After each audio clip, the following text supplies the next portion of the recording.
Pam, from your side, is Keenan going to be joining us? Yes, he is. Yeah, he should be on any minute. And I believe Kamal Tahir is going to be joining us as well. So Okay, that's Okay, fantastic. great. Very, very good. All right, excellent. Um, we've got a lot to get through, so I think it's 6:01. Let's wait till 6:05, and then we'll start. I will record the session so that we've just got a record of it, and I can send you then a link to it, just so that we've got something to refer back to. sure. Okay. Fantastic. There is a caller who's just joined us who is at the moment anonymous. Who's just joined us? This is Keenan Loebser with the NACE International Institute. Hello, Keenan. Nice to hear your voice. It's Ivor Blumenthal here. Hi, Ivan. How are you doing? Fine, thank you. Fine, thank you. Good. So we've got two people from NACE on board. We've got the president and the CEO of Corrisa on board. I think we can begin, lady and gentlemen. I hope everybody's all right with that. Although, Pam, you did say that Kamal is still joining us.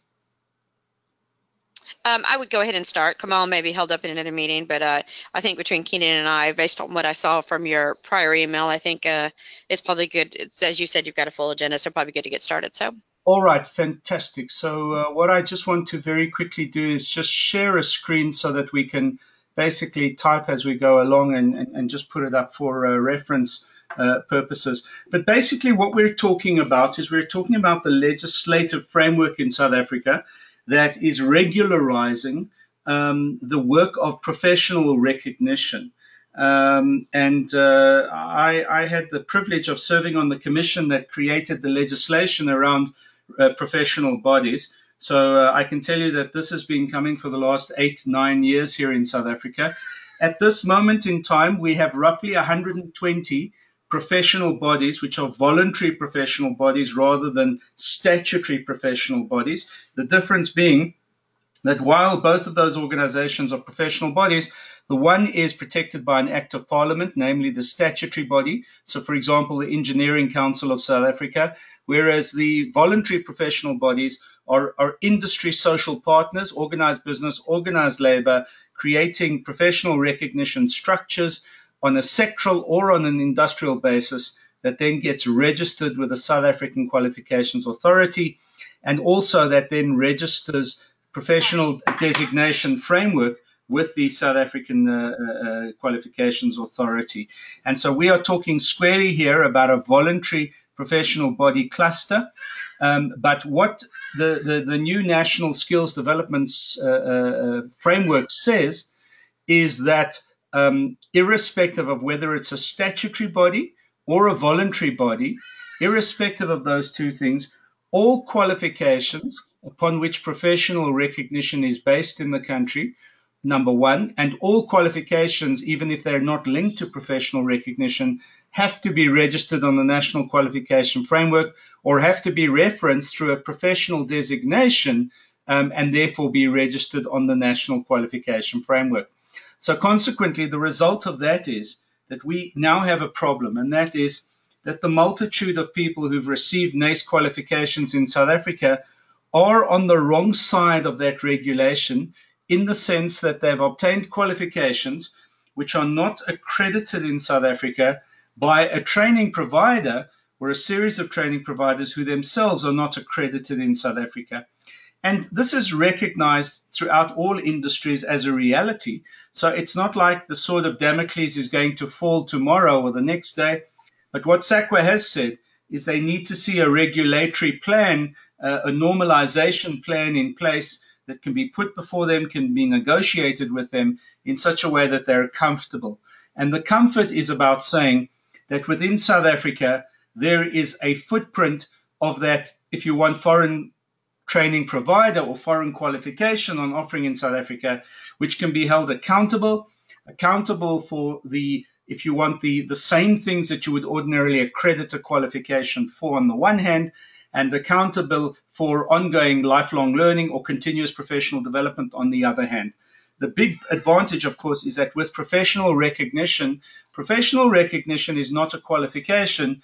It is referencing a qualification within a professional recognition framework. So we have a lot more leeway, a lot more to play with, including continuous professional development, without having to get the NACE qualifications themselves accredited by SAQA.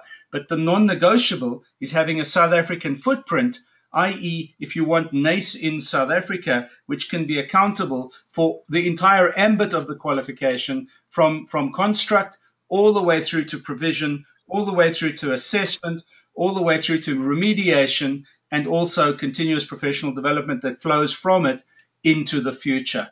So I know I've said a lot, and maybe at this stage we could just open up to a brief discussion before I put some kind of a proposal to you that we could potentially consider here, remembering that this is a discussion between Corrisa on the one hand, which is a loyal agent, if you want, of NACE in South Africa, and NACE being the principal body where Corrisa is, if you want, accountable and responsible now for all of the NACE graduates here in South Africa, because in fact the majority of those NACE qualifications have been offered under the auspices of Corrisa.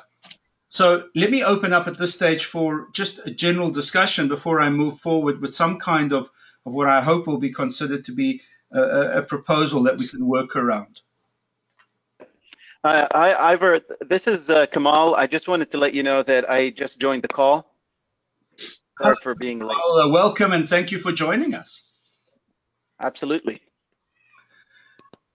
So, Pam, we did sort of have a discussion about a year and a half ago when you were in South Africa and we last met about this potentially happening and about us having to create some kind of a closer global affiliation around, number one, the training of the NACE certificates, number two, around the assessment, number three, around the certification, and then the continuous professional development. Subsequent to that meeting, the legislation has now been enacted, and we did copy you with the legislation to show that this is now an issue. Up until the enactment of the legislation, it has been possible for someone with a NACE qualification to approach SAQA, the South African Qualifications Authority, directly for credentialing, which essentially is the opportunity to take the NACE qualification and map it against any pre-existing qualification ordinarily which might have been registered with the Engineering Council of South Africa or some other similar kind of an organization, and then say that there is parity between the two and therefore there is equitable recognition in South Africa of that qualification. As the legislation has now changed, unless that foreign qualification is somehow referenced to the National Qualification Framework, it cannot be offered in South Africa. And the problem is that retroactively as well, unless there is some kind of a regularisation for those people who've already received their NACE qualifications, NACE recognition, then in fact that would be considered at this stage to be outlawed here in South Africa. Just to take it outside of the context of corrosion, one of the biggest challenges in South Africa is the American GED, which has been offered for decades in South Africa, and now as a result of this regulatory change is having to be more formally recognized through a South African footprint in recognition of local accountability and responsibility and authority. So it's not just NACE that would have this problem. Basically, all foreign qualifications, including from the UK City and Guilds, all the various charter qualifications. And to some extent, you can understand what the government is saying. What the government is saying is that if there isn't a responsible and accountable footprint representing that brand in South Africa, and there is no accountability, then it's not something that could be registered on the National Qualification Framework. And what you've got to remember is that in South Africa, the consequence of having something registered on the National Qualification Framework is that where companies spend money on staff members obtaining those qualifications, if it is accredited and registered on the National Qualification Framework, then they can set the money they have to spend off against skills development expenditure. And if they can do that, then they move towards verification and certification as a broad-based black economic empowerment company here in South Africa, which is the major drive that most corporates have to be recognized as an authentic and genuine triple BEE company. So we've got legislation in this country that says companies have to move towards triple BEE. And now the circle has been closed to say that as far as the skills component of triple BEE is concerned, the only way you can recognize expenditure on a NACE program is if NACE is accredited under the SACWA umbrella, even if only indirectly through an agency relationship with an organization like Corrisa. So that's where we are. Avo, can I ask a question? It's Donovan here. How's it, Don? How's it, Avo? Is this type of structure being implemented anywhere else in the world besides South Africa? No, not to the extent that it's it is linked to triple BEE. It's linked to skills. No, but not to standalone. Obviously, BEE is a South African initiative, but right. In the UK, do they have this type of structure too with NQF and? The UK subjects itself to the European qualification framework, and then within the United Kingdom, you've got the Scottish vocational qualification framework, the British qualification framework, which is a very new initiative. You've also got the Irish qualification framework, and so they all reference themselves to the European qualification framework. It's a good question though, because it would be interesting to find out what NACE does in terms of referencing itself to the European qualification framework or the Scottish qualification framework.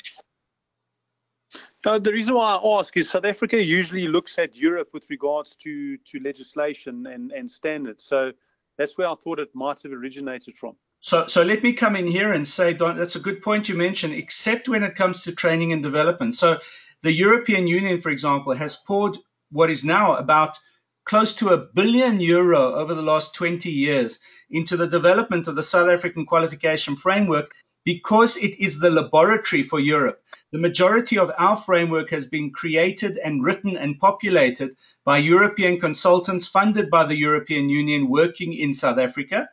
And so whatever's developed in South Africa on the South African qualifications framework is then simply imported into the European qualifications framework and the various constituent countries within the European Union. So it's not isolated to South Africa. This is going to be rolled out in other parts of the world. Well, it's a question with, as far as the European qualification framework is concerned, it's much, much slower than South Africa in terms of the development, because you can imagine there's over 20 countries that have to agree to it, whereas in South Africa, it's one insular country. So it's happened much more rapidly in South Africa than it would happen within Europe. Okay. Thank you, Avo. Greg, you wanted to say something? No, I just wanted to announce that I am here. Sorry, I'm reading hard. Can I be up the stairs? Okay. Amin, you wanted to say something? No, agreed. Ivor, I do want to say something. This is Keenan. Hello, Keenan. Sorry, go ahead. I don't want to talk over anybody, but what I'm trying to figure out is, you've mentioned the EU and all those kinds of things, but how does the average American program, if you will, I mean, is this only to trade skills, or is this for professional programs as well? So, for example, in the IT industry, we have Cisco's, Microsoft's, and all those others. Are they subject to the same thing, or is this limited to a certain vocation, or how are they applying these rules? Such a good question. So, Kenan, can I say it's a blanket regulation? It's pervasive. As you can see from the legislation, it doesn't distinguish between any of the quality councils. So, for example, there is a quality council for higher education. That's the Council on Higher Education and Training. Ordinarily, your degrees and your postgraduate degree structures. Then there's a qualification council for trade and occupations, which is where all of the trades and all of the occupation qualifications would sit. And those two quality councils are subject to the same regulations in the National Qualification Framework amendments. So there's no distinction whatsoever. So there's no distinction in terms of geography. In other words, which countries and which qualifications are affected. There's no distinctions in terms of industries or qualifications. So, for example, the IT industry or sector is not exempt. And there's no distinction in terms of the level of training provider, be they universities on the one hand, subject to the Council on Higher Education and Training accreditation, or the occupational qualifications, which are the province of the Qualification Council for Trade and Occupations. So it's a pervasive set of regulations. So, Ivor, a question Okay. for you. Is this only related to people that are actually being trained in South Africa? So let's say a student goes to Europe and gets their certification there, and then they return to South Africa at their company's request with this international certification. Are you telling me that the government's not going to recognize that? What's the intent here? Well, Pam, actually, I had a discussion this morning on exactly that issue in the contact center sector, for example, where individuals, to get their visa to work in South Africa, are required to go through their professional body. Sorry, can I just ask the other people just to mute your microphones until you need to talk, because there's a lot of feedback coming from some. Okay, thank you so much. So, for example, in the contact center sector where I was with this morning at a meeting, the reality in that sector is the South African Department of Home Affairs works with the professional body to do the foreign credentialing. In other words, the recognition of the credentials from the US, from the UK, and even from India. Now, those individuals are affected by the same legislative change, which says unless there is a South African footprint representing the organization issuing the qualification, the certification, and managing the continuous professional development, that can itself be held accountable to the South African Qualifications Authority via the intermediaries, then that qualification itself will not be recognized, eventually will not be recognized as legal here in South Africa. So by fact, they're going to force industry not to accept international certifications, only certifications that they've qualified as capable of working in South Africa. Is that kind of what, just to recap what you said? That's exactly what they're saying. What they're saying is this, that if there is a qualification offered into South Africa, which is not in any way accountable to the South African Qualifications Authority or the National Qualifications Framework, then that's unacceptable. In other words, there has to be accountability. Accountability. Hey, I'm not talking about, Ivor, I'm not talking about something offered in South Africa. I'm talking about offered in another country. No, so you're saying basically, okay. If it's offered in another country, it can be taken to SAQA for foreign credentialing, but whatever it is measured against, that instrument that it's measured against will be an instrument that has to be registered on the National Qualification Framework here in South Africa.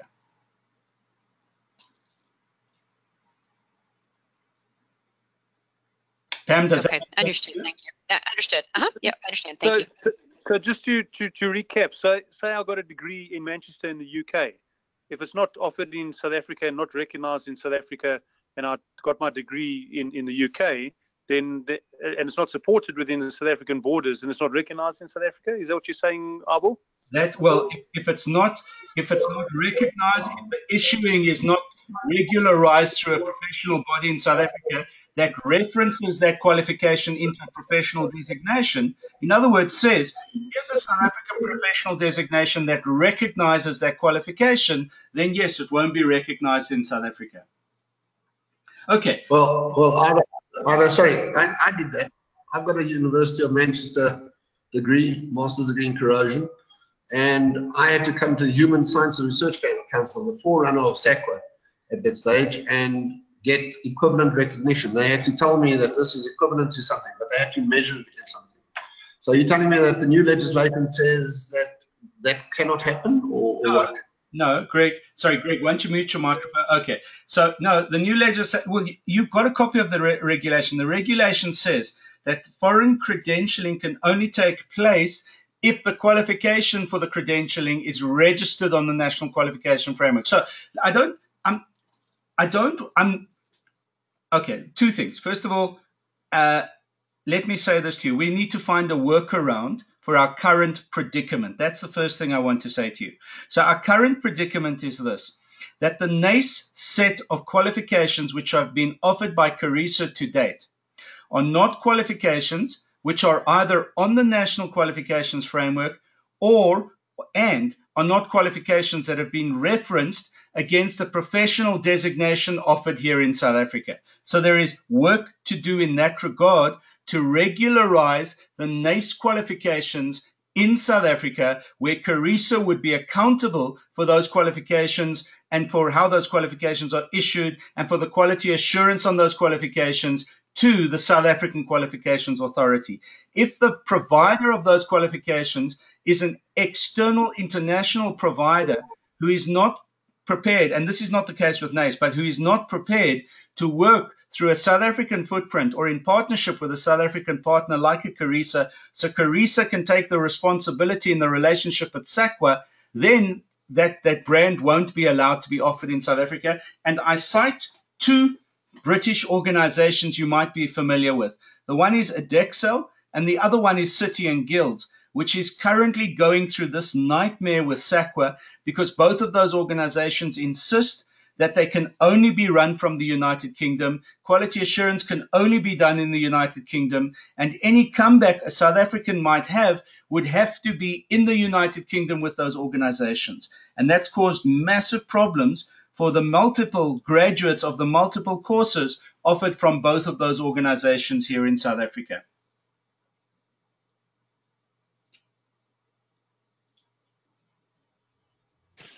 Wow, that's quite a mouthful to take on board. But Don, you can understand from a South African government's perspective what they're saying, though. I can see what they're saying. It's just there's so many people that have got degrees and certification and national diplomas or diplomas that are out of South Africa, and it's not recognized within our borders. You know, all due respects to everybody, but we are South Africa. We are like a little country at the bottom of Africa. Do you know what I'm saying? I'll tell you why they implemented this regulation as far as I know. As many as are credible international players and even local players, so there is an equal number of non-credible institutions that, quite frankly, this is certainly not all present company excluded, but those other organizations are quite frankly committing fraud and crimes in offering qualifications which are not recognized, not accredited, not accountable, and in principally are not recognized by industry. Now, we know that's not the problem here because we know that even without even international accreditation, NACE is the foremost recognized set of qualifications in corrosion around the world. We know that.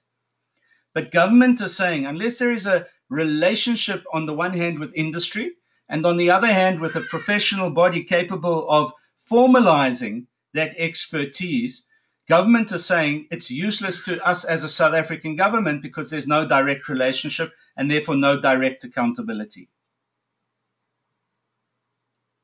I think the spirit of the whole initiative is good, Avo. It's just how can we make it work?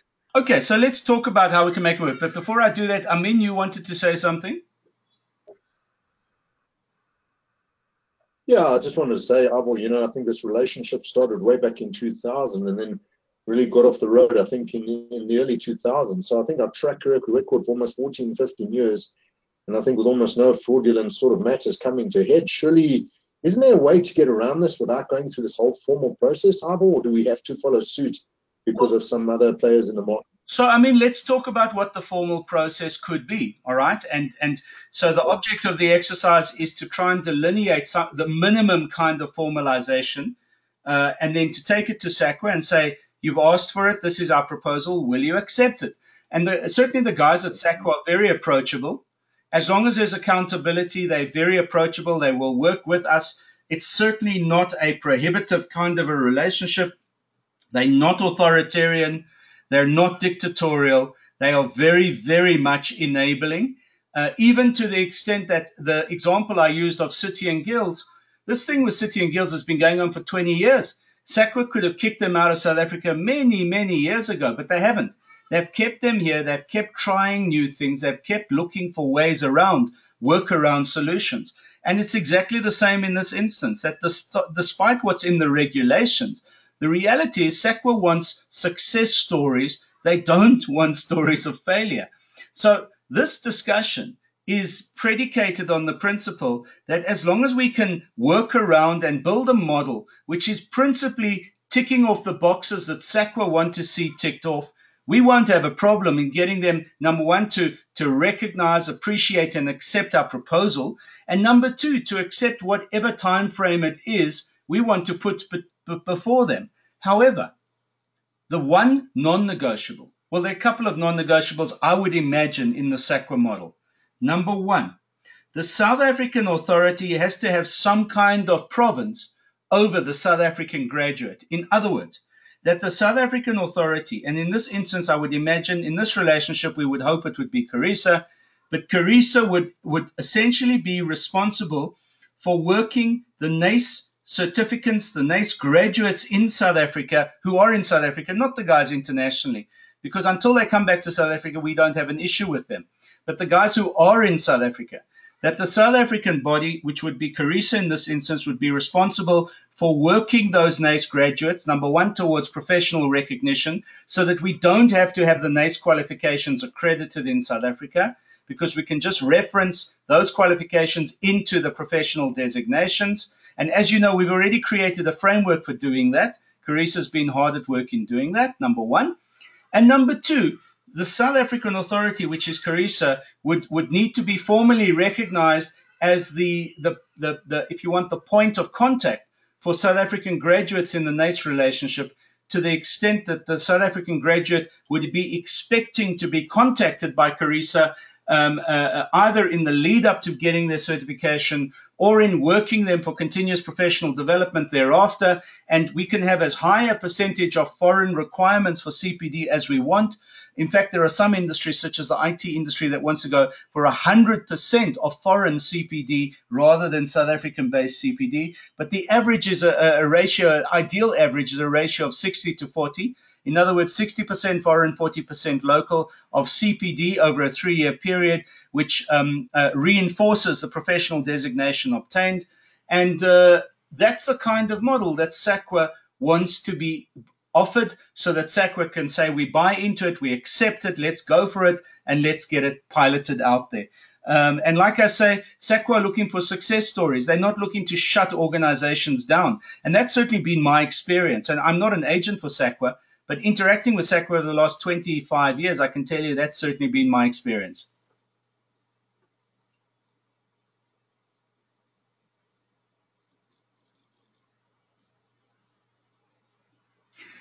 So Pam, maybe I can ask you what if I said to you, and again, this is just echoing the discussion we had about a year and a half ago when I last met you here in South Africa, but if I was to suggest to you that we wanted to create a model which made Corrisa accountable for the quality assurance of the work that's done in South Africa around NACE, formally accountable, around NACE, together with NACE, about taking accountability for the quality of assessment which is done on the various qualifications, and then to take accountability for driving and working the professionally designated individuals towards CPD and therefore re-registration, where principally if the person is a NACE graduate, we would want at least 60% of their CPD to be what's on offer from NACE. What would your response be to that, Pam? My response would be, we already have that. We have a contract with the Corrisa now that requires the delivery of NACE training, and basically the certifications are issued through computer-based testing through Keenan's group. So I guess I'm a little confused how that differs from the contract we have today. All right. So it's actually not that far apart. What it basically implies is this, that Corrisa would be expected to be more focused on the quality assurance, the assessment, on the administration, or rather, let's put it this way, the arm of Corrisa that would be regarded as the professional body arm. So Corrisa would be recognized as a training organization on the one hand, but on the other hand, as a professional body. And as a professional body, the accountability as a professional body is not for training provision, but for at least enhancing, at least having a role in the assessment process where it's required, and importantly, in working the registration, the CPD, and the re-registration through that process. The fact that the entire assessment process at this moment in time is a globally administered assessment process I know for a fact is one of the areas where SACWA is concerned, because it has no province, it has no ability, if you want, to quality assure that assessment process. And I'm not suggesting we change the NACE model, but that potentially we look at a way of supplementing it with some form of summative assessment activity that sits on top of the primary assessment conducted by NACE that could involve local individuals. And it's not just a bureaucratic step. Again, it's a case of saying that for professional recognition, there has to be local accountability of the organization that stands behind the professionals who are professionally recognized. Ivor, I think there is. I think perhaps you don't understand the assessments that take place in the class, but the instructors primarily who deliver the NACE training in South Africa almost exclusively are South African. I mean, I don't think you pull in any instructors from outside of South Africa, and there are assessments delivered in the class. For example, they do daily quizzes. They do a practical examination at the end of the week. So there actually are assessments done within the class by South African individuals. So then we're not very far away from it. Then all we do is we formalize that as a component of the summative assessment process. The online assessment, which is, what percentage would you say the online assessment at the moment on average is amongst the various qualifications, Pam? Keenan, what would you say as far as, I mean, so they basically, so let's take, all of our courses are different, quite frankly. So I'm going to take probably one of the most popular ones in South Africa, which would be our coatings inspector. So there's daily quizzes, and then there's a practical exam on day 6, which is 2 hours. Each of the quizzes by half an hour. And then Keenan, how long is the computer-based, the final test? 2 hours? 2.5 hours. 2.5 hours. 2.5 hours. So go ahead, sorry, Keenan. go ahead, Pam, because I do have some points to make. Yes, please, go ahead. And I want to just clarify if I understand this correctly. So when we say that I'm going to just use the wrong terms, but forgive me for doing that. The entity in South Africa that they want to have some level of engagement with NACE, and we talk about the qualification and the assessment, are they saying that they would need the South African representative body to be directly accountable or some way engaged in the actual assessment process, aka the exams for certification? Yes. Well, not because that's not going to happen. So, Keenan, sorry, what did you just say? I said that won't happen, and I'll tell you why. In order for our certifications to be valid, the development and the delivery of the certification exams has to be central, has to be unbiased, has to be predictable, because we're a global organization. We can't have any difference in criteria from one country to another, because we are a global program. So I just want to make sure I'm saying the same thing. Ivor, can I jump in there? The way I understood it is that we weren't going to get involved in the training, well, we involved in the training, but in the marking, we'd only get involved after the fact once the marks have been issued. So if a student had failed, we would have to train them up to get them up to standards so they could retake the exam. That was my understanding. So, Donovan, let me come in here and say this, that the local footprint, which is the professional body footprint, the professional body footprint says this. It says that ideally we want the NACE qualification issued to the individual so that we are then in a position to accept that the competency training has taken place. We don't need any role whatsoever in the assessment of that qualification, but for that qualification has to then be referenced into our professional designation. So Corrisa is going to go ahead anyway, as you know we are doing, and registering a designation framework with SACWA that says, here's a professional X. This is what the person can do. But the bottom line is that if it is a NACE qualification, which is the underpinning qualification for that professional designation, that NACE qualification has to be registered on the National Qualifications Framework. If the professional body, if neither the professional body nor Corrisa plays any role in either offering or assessing that qualification, then SACWA will not allow us to reference that qualification for purposes of the individual obtaining a professional designation. However, it doesn't mean that we have to interfere whatsoever as Corrisa, that we have to interfere in the offering of the qualification and the assessment of the qualification. But what it does mean is that over and above the qualification, there has to be a summative assessment process. And if already the South African practitioners are involved in that summative assessment process, then our questions are answered. All we have to do is regularize the pop quizzes, regularize the practical examinations Pam's talking about, and refer to the foreign component, which is, let's call it the closed link or the closed component. We have all the pieces of that puzzle. We don't have to get involved in the foreign component as long as there is recognition by NACE that it is not just the foreign component or the online component which constitutes the assessment, but that component together with the pop quizzes, together with the practical examination, as I'm understanding, is already the case. So there's no issue there. So we just have to formalize what we're doing at the moment. That's what we have to do. Exactly.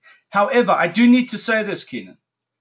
In a relationship like this, and I can appreciate the fact that you're wanting to set an international standard, all right? The language of how we engage on this issue cannot be a language of absolutes.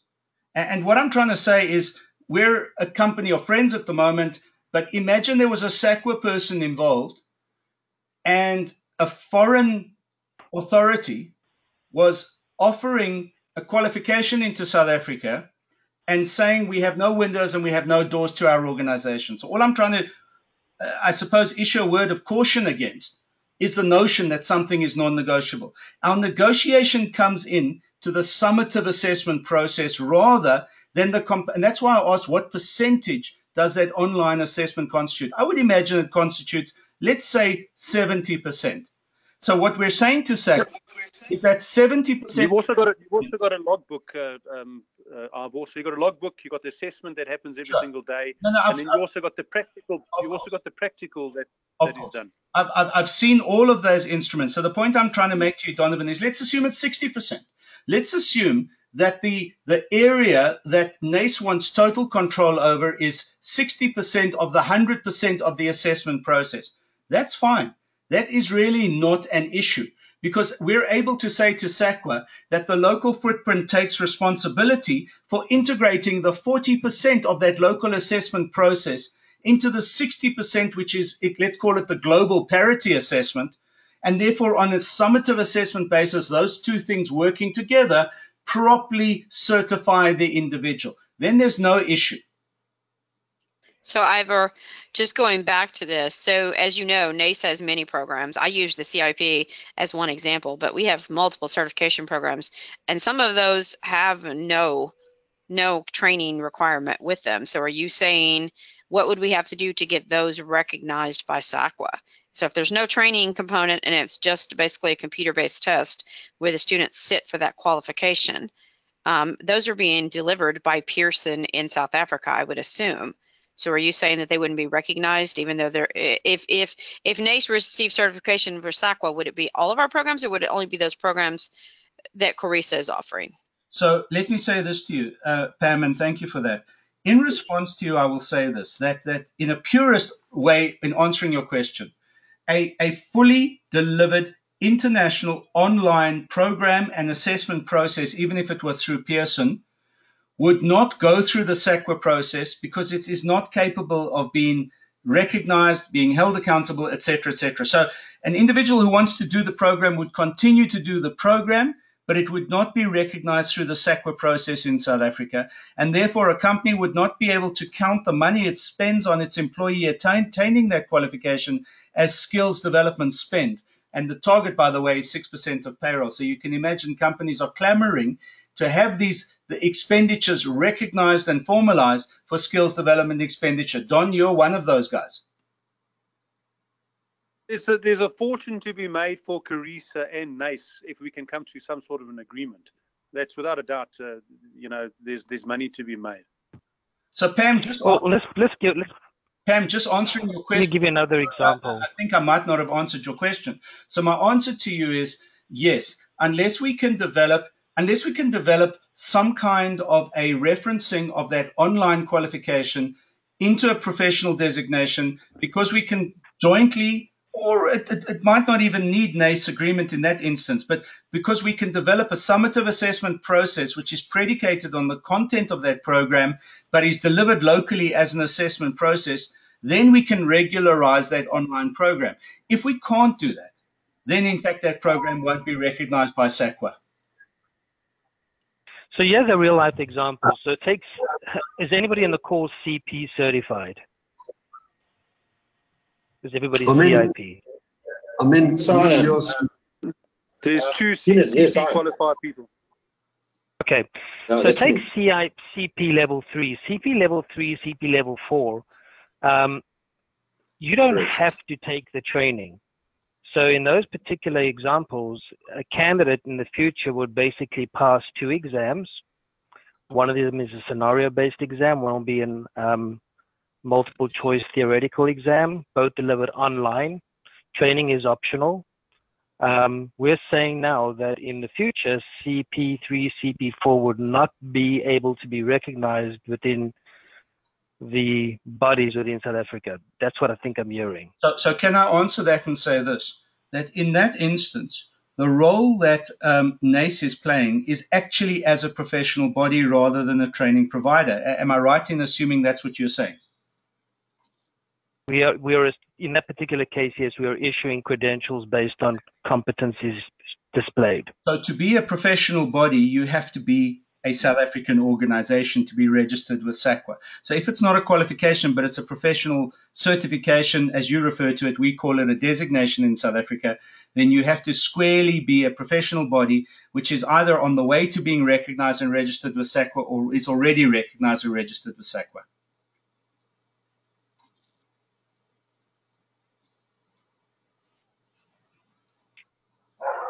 So I guess I've lost the plot somewhere. I get the first part with the CIP and the training and all the rest of it. In the second scenario we just presented, how would NACE then essentially become a recognized professional body? Well, it wouldn't. It would work through SACWA. It would work through Corrisa, which would be, I mean, it's quite, for this entire set of qualifications or this entire scope, we could quite easily call it a Corrisa NACE professional body in South Africa. In fact, I think it would add value to both entities anyway, and it is totally permissible, because what it is bringing the qualification into the professional recognition framework.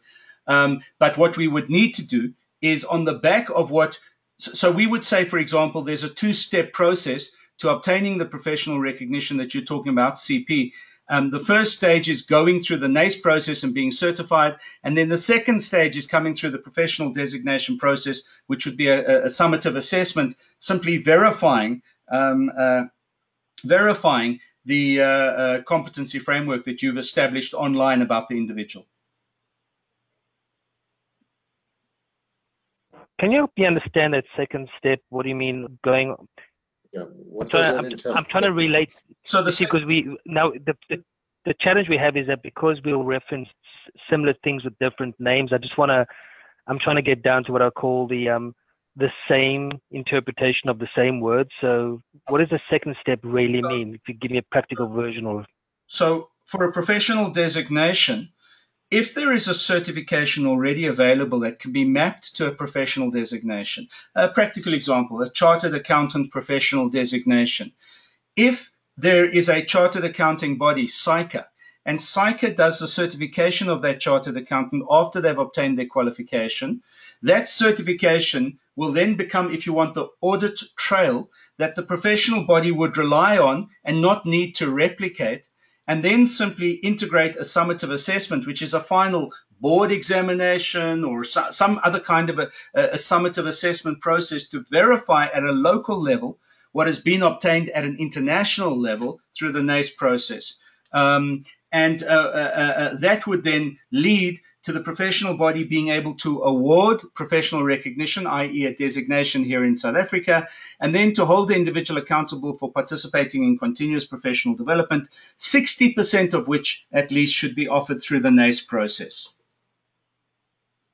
So, okay, so coming back to the CP example, because many of our programs fall in that model. CIP is a different model totally. So in that case, what you're telling me is that they go through the NACE certification process, then they would have to take another assessment, another exam of some kind to qualify under the SACWA requirements, and then the body within South Africa would have to then control 60% of the stuff they get, what I would call the care and feeding. Am I missing this? NACE would offer 60% of the continuous professional development on a global basis, as you do already, and Corrisa would offer the balance, the other 40%. And there are some designations where NACE could offer 100% of the CPD, as is currently the case. The percentage split is immaterial, but the notion of having some formalized control in South Africa is the non-negotiable.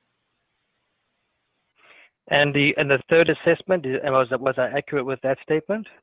There isn't a third. Sorry, Keenan, I lost you on that. Where's the third assessment? So I was saying, I think what I heard, and maybe I'm mistaken, is the candidate goes through the NACE certification requirements. Do they have to do something additional to qualify under the professional body side, or is once they've done the requirements, they're done? They would come through some kind of a summit. So after you've got your NACE certification, you would come through some kind of a local footprint summative assessment process. It could be as little as a final evaluation exam or test. It could be as much as a board examination at the more senior levels. It could be as much as having to write a case study that can then be evaluated by both local and international people. The nature or the content of the summative assessment is not the issue at hand. It is having a control over that final authority to say that in South Africa the person can be professionally designated or not. That is what SACWA are insisting upon. So to get access to the marks at the end of the day, Ivor? Sorry, just repeat that. To get access to the overall marks, what percentage the individual got for the written exam? So in terms of marks, it would be a case where NACE would simply then, through an agreed format, give the result of the person's certification to Corrisa. Corrisa would then invite the individual to go through a summative assessment process as the final dotting of the I's and crossing of the T's, and the individual would then be issued with the professional designation, which is registered on the South African Qualifications Framework. And therefore, in that way, the NACE qualification is formally then referenced into the professional designation framework in South Africa. See, this is where I have the challenge, Ivor, because what you're saying is that the third assessment, this is what I mean by the assessment outside of NACE's control is managed by another party within South Africa. Who's going to develop that assessment? How is that assessment maintained? How do we know that it's valid? Who pulls that together and who has control over that? It's a good question, Keenan, because in terms of if you want branding of the professional designation in South Africa, the branding of that designation doesn't have to be NACE branding. It's a case of saying NACE branding would stop at the certification, and we would say then that it's only that certification which is capable, or an individual who has that certification who would be capable of being qualified to apply for and receive the designation in South Africa. So it's actually driving South African practitioners to the NACE market to obtain your certification.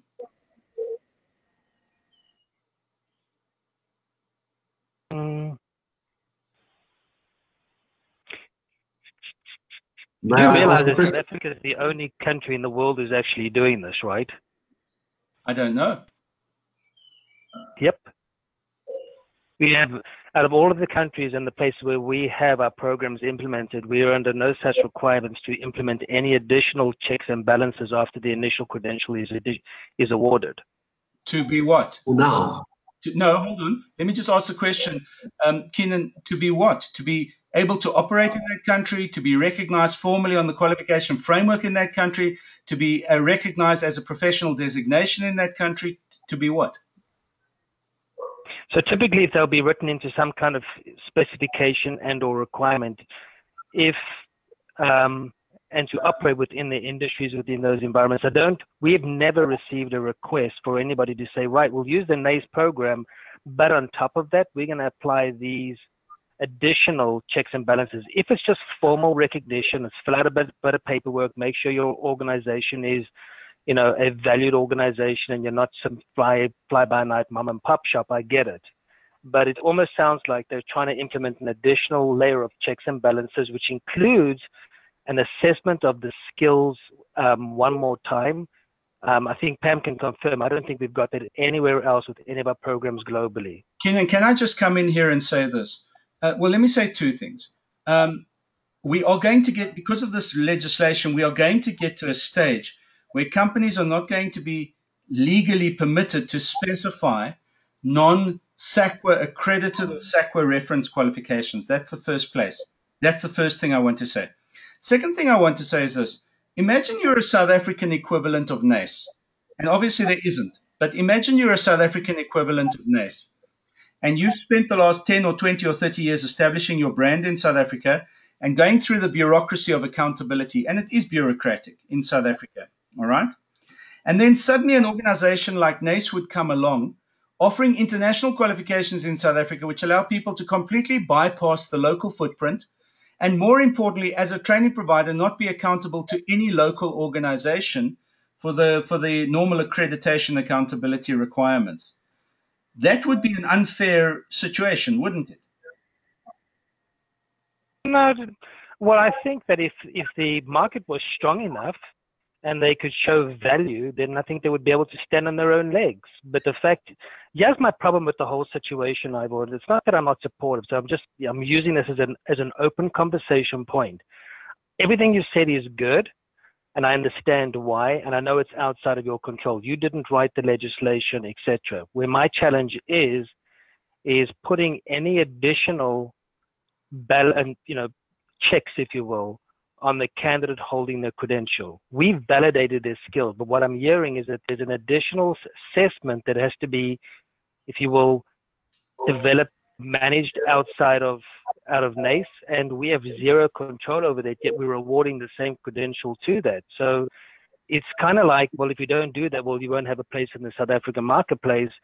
And what's to say that the South African body of, experts that are there know more about what should be tested on versus what we're already testing on with the initial certification. That's why I have a challenge with this, because we've got full development model, including competency models, blueprints, domains, etc.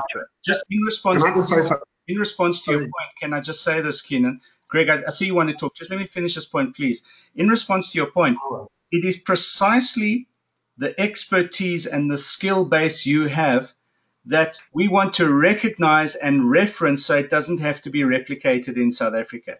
The final check and balance is what we call a summative assessment process. Because remember, the summative assessment process, and maybe I should have said this earlier, the summative assessment process doesn't just look at the qualification. The summative assessment process is there to verify the portfolio of evidence, which is the experience, and then there to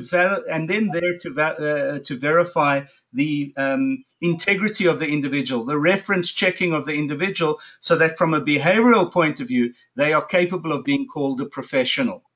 And so that summative assessment really looks at those three things. So we're in a position to say we don't need to recertify. We're happy with the NACE certification. Let's just focus on the portfolio of evidence verification. Let's focus on the behavioral verification, and those three things in combination then allow for the professional designation of the individual. A summative assessment can be as okay. That makes more sense. That makes. Okay, can I say something? Sorry, Greg. Just one last thing. Sorry, before I lose my train of thought, Keenan, it's even acceptable to say that the repository for the portfolio of evidence could, if you had a portfolio of evidence repository in your machine, in your certification machine, that the repository for the portfolio of evidence could actually be the NACE repository. It's not important that that platform upon which an individual can load their portfolio. It just happens to be that we've built the repository for the professional body anyway. But it doesn't, as far as NACE candidates are concerned, for professional recognition, we're quite comfortable to say that if there is a repository within NACE where you capture their portfolios of evidence as the experience against the qualification so that you can certify, you've done 90% of the work for the South African professional body. It doesn't need to be replicated because there's a readily available audit trail. The only difference being that audit trail would need to be moderated by the professional body. Sorry, Greg, over to you now. I just wanted to ask the question of when we do an assessment. I've done the training as an assessor, as the moderator, all that already. And one of the things that we had to do is that everything had to be moderated. So I'm assuming that NACE has got the moderation in place in any case. You assess, you mark the assessment, and then you have it moderated. That would be something which I would assume that is in place. Yes. But the second thing that you can, if a candidate doesn't make it the first time round, they can always come back for reassessments as such. How does that figure in the NACE program? Must they repay or what? How do you see that happening, Ivan? Well, certainly from a SACWA perspective, a candidate should not be able to be barred. You can say, you can only come back in 3 months or 4 months' time, but a candidate should not be barred from approaching a professional body for designation or to be considered for designation purposes, unless the reason for being barred is of a behavioral nature. In other words, has to do with their credibility and their integrity. So, for example, the KPMG criminals who are responsible for state capture in South Africa would be kicked out of the South African Chartered Accounting Association and would not be allowed to apply for designation again because of how severe their behavioral problems have been. I'm just using that as a ridiculous example. But or McKinsey, the same for McKinsey. And as you know, KPMG and McKinsey have been barred from doing business in South Africa because of those problems. So that's got nothing to do with their competency. They could have got full marks in their exams. They could have got full marks in their designation, but from a behavioral point of view, are not suitably qualified to be regarded as professional. Hi, Ver, this is Pam. Okay. I know we're getting to the end of the call, and I know I've got another appointment. I think Keenan does too. So what are our next steps? I think we need to talk a little bit about this at NACE and kind of understand and come back to you with some of our concerns based on what you've described.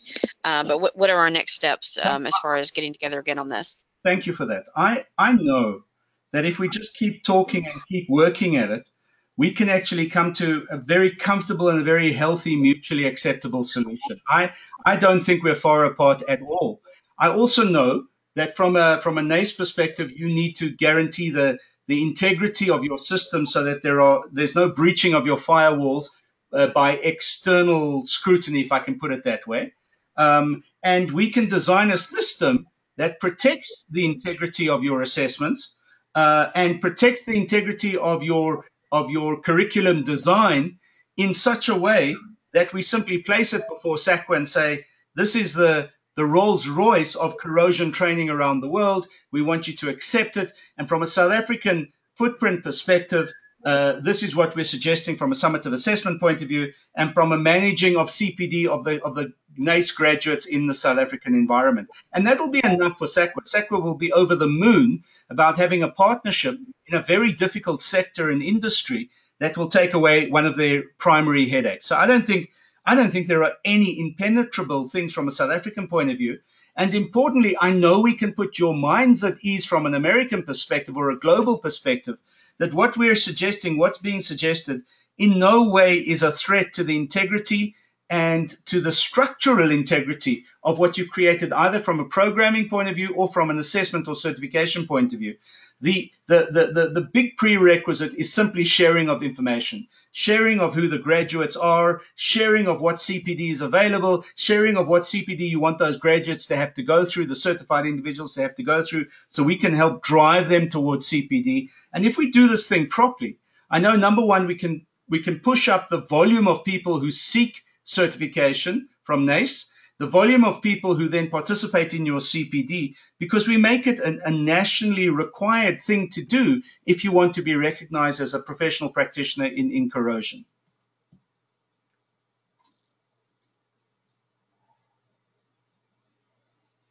Okay. I think it might be good for us to meet here internally and come back to you with some of our concerns just so we can address those formally and make sure that they're all out on the table. And so maybe I know we're like I said, we got our annual conference in 2 weeks, and our schedules are obviously getting very, very busy the closer we get to that conference. Keenan, what do you think? Could we come back after conference? What's our timeline on this, Ivor? You know, Pam, I don't want to put a timeline to it. I want us to get the job done. I'm hoping that we can get a application for recognition into SACWA by, let's say, at the very latest September, because it will take SACWA 6 months to review the various applications in any event. So I'm saying if by September we can have some kind of a mechanism to work together, and more importantly, to launch it to existing NACE graduates in South Africa, and importantly to future NACE graduates in South Africa. I'm hoping that if we have something like that ready, at least conceptually, to put before SACWA by August, September, we'll be all right. Okay. I don't want to speak for Keenan and Kamal, but for me, probably the second week, I'm actually off the week after conference, so the second week in April, to come back together on this and kind of, again, just continue. I think we need to have a continued dialogue on this and continue to get together, address Corisa's concerns. You know, we also need to do, you know, I know you referenced the European Union and their qualifications group. We probably, from a NACE perspective, you know, keep in mind we're working in you know 110 countries, so we need to also look and see if this is going to be applied anywhere else, because if we've got to design something, we would probably want to make sure it fits not only the South African model but also other countries. So, so like I said, it's going to take us a little bit of time to look into this. Pam, look, let me underline, and I talk, you know, as a seasoned practitioner in this for the last 30 years, let me underline that the vast majority of regulations, our regulatory framework, and in fact our national qualification framework itself, as well as our occupational framework, have been designed by the European Union's consultants who are working here in South Africa. And South Africa is considered to be the laboratory for the European Union in this regard. And I mention that only because even though it might take decades to realize it in the European Union, it is the kind of thing that is being designed by the European consultants themselves. And that's where I have one of my biggest challenges, is because it is focused on the European Union. They have a very different way of looking at things versus a global model. So, you know, to Pam's point, we'll discuss this. You know, any information you can share. I'm kind of, my mind is pretty, the way I look at this is very simple. I'm trying to look at in logical, rational, non-complicated perspective, what are the additional pieces that we would need to put on top of what we already offer in order to make this work. So thank you. Let me just respond to the point by saying this, if I can.